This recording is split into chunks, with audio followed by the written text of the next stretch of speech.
Today we'll talk about how can you disable this sign or know how you can do that on your Quizlet app. We'll go to figure out the solution or know how you can do that on your app. So you just follow this ways, then it's going to work with you. So all you have to do, you just go down here, you click here on profile. When you just click here on profile, it's going to take you to this list. It's going to show for you like this. Then all you have to do now, so you just click here on your settings. When you just click here on your settings, it's going to take you to this list. It's going to show for you like this. Come here to save sets for offline setting here. Just click in this sign or this color.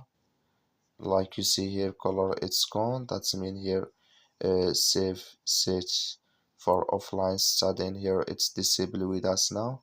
That's all you have to do. Thank you for watching. Don't forget to support us by liking, subscribe.